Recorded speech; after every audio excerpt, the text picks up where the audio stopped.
Oh, Canada. I gotta tell you, you know what? Taking a look at the current party that's leading this country and they decided to throw together a debate. I mean, back in the 70s and 80s, there were shows they used to call the Gong Show. And it seems like these future party leaders, one of them, I don't know, I got to tell you, it's pretty interesting. I mean, you take a look at these misfits and you sit there and say to yourself, okay, so who's really going to represent Canada, be the next leader of the Liberal Party, and then, of course, is going to get instilled to be the Prime Minister of Canada without any votes to be Prime Minister? Well, you know what? You've got Karina Gould. Okay, she's out of Burlington, and, really nothing to say there.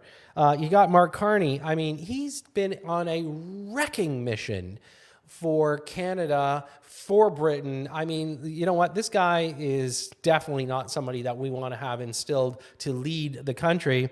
Chrystia Freeland, I get it. You don't want to even hear her voice again because it's like chalk, your nails on a chalkboard. It's brutal and nothing comes out of her mouth that is true. I mean, it's almost like she's always living a fairy tale. And then we've got Frank Baylis. Who's Frank Baylis? I mean, it's like, where's Waldo? Like, quite frankly, like you take a look at these, candidates and it's like, this is the best the Liberal Party has to offer, So for us, it's one of those things that, taking apart what is going to, no matter what, be instilled, even if it's a short term, Prime Minister in Canada, we've got to keep our eyes wide open. But of course, it wouldn't be, a debate without, I don't know, our favorite person running off in the mouth. Let's take a look. A few weeks ago in Saskatoon, I met a little 4-year-old girl. She asked me whether I could prevent Trump from invading our country.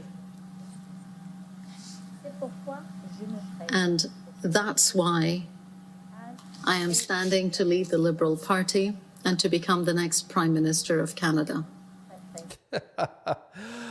All righty. Yes, because all 4-year-olds right now are running up to, the ex, Deputy Prime Minister of Canada saying, oh, do you think you can stop Trump from coming here? I mean, literally, this sounds like the same tale as, oh, I don't know, Chrystia, Santa Claus, Easter Bunny, Tooth Fairy. I mean, come on. If you're going to tell us a fairy tale, why not, put something behind it? Like the fact that you sit there and still believe that you can take on President Donald Trump.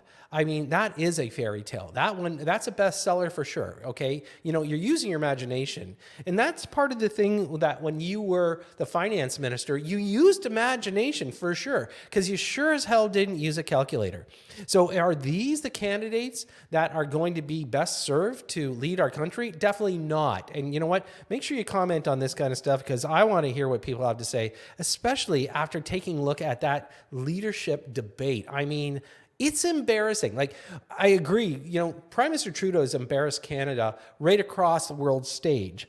And, today, as we take a look at what's really coming down the pipe, Canada and the U.S., are still at, odds. And one of the biggest things is the fact that, Trump, of course, President Trump has decided to say, well, you know what? I gave you enough reprieve.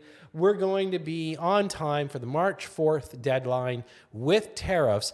Yeah, I'm not sure what he's got against Tuesdays. It just seems like Tuesday is the day that he always likes to have a tariff come in. But in the same breath, he's saying Mexico and Canada. He didn't just single out Canada. He didn't say that we didn't do our job, which we haven't really, I'm sure, with the borders. But the truth is that he has decided to, say that he's going to invoke the tariffs. So what's going to happen? Well, everybody's going to sit there and do that mass hysteria, and then Canada's going to go dollar for dollar. When you go dollar for tariffs, all you're doing is you're punishing Canadians even further. I get it. You think you're punishing the U.S. by charging them tariffs on what they import to Canada. But who really feels the pain? It's Canadians. Okay, and that's one of the things that I think that most people need to understand about tariffs. When we charge tariffs on U.S. goods coming into Canada, it affects Canadians more. And that's the thing. We're the smaller economy with more dependence on the US. So I get it. Do I like the idea of tariffs? Not a chance. But am I concerned more about how we react and who's actually going to stage the reaction? Because, you know, what's his name? The guy that's missing in action. Oh, yeah, him. Okay. So Trudeau here has been, running around the world, even giving more Canadian taxpayer dollars. And in fact, he's inciting the war more with Ukraine, turning around saying, Canada is going to give you so many military vehicles. Last time I checked, I think he's given away half our military force. So, hey, why not just get rid of the rest of it? But ultimately, in the end, offering $5 billion in aid of Canadian dollars, let's be clear, that's taxpayer dollars. And then he turns around and says, no, that's money we captured from Russia 3 years ago. So where's the interest going to the Canadian people?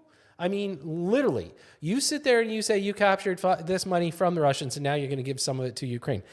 Again, this is just probably one of the worst gaslighting, narcissistic leaders the world has ever seen, period, bar none. And yet we are now still at the mercy of somebody that's saying, I'm stepping down leadership race, not going to be prime minister, going to go hang out on the beach. And what?